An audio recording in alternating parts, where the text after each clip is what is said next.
నాకేమీ అర్థం కావడం లేదు, ఏం చేయాలో తోచడం లేదు. దిస్ ఈజ్ వెరీ వెరీ దారుణం అంటున్నారు చంద్రబాబు సార్.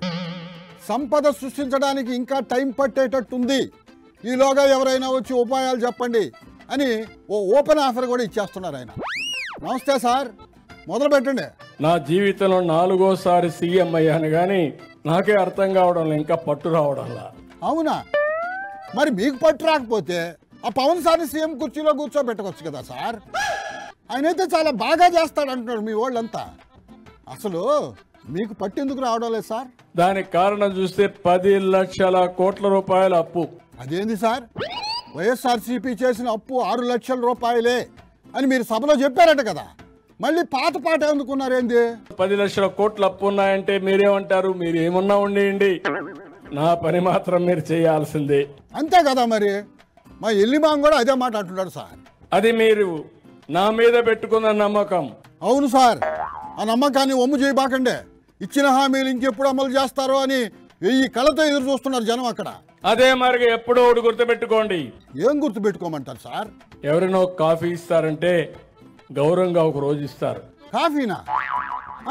మనతో బాగా మాట్లాడుతున్నారంటే మనం కూడా వాళ్ళకు ఉపయోగపడుతున్నాం అంటేనే మాట్లాడతారు, లేకపోతే మాట్లాడరు. అంతే కదా.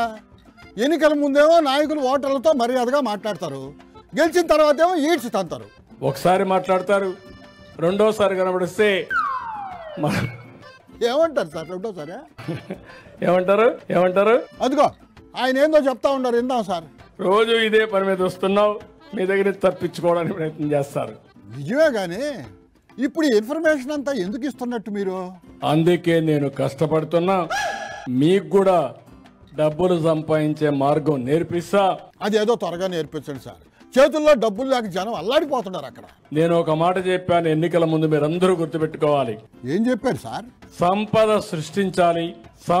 సృష్టించాలి.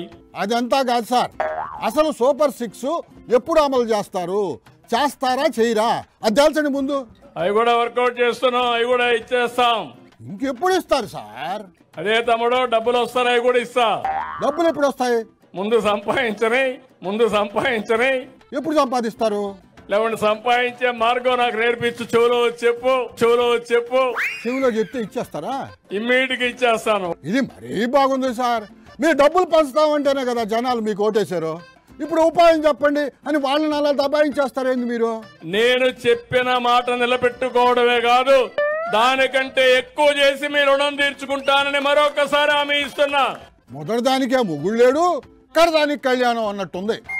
ఇచ్చిన హామీలు అమలు చేస్తే చాలు, అంతకంటే ఎక్కువ ఏమి వద్దు అంటున్నారు సార్ కొంతమంది. జనాభా తగ్గిపోయింది, అయితే ఏం చేయమంటారు ఇప్పుడు? ముసలి వాళ్ళు ఎక్కువయ్యారు.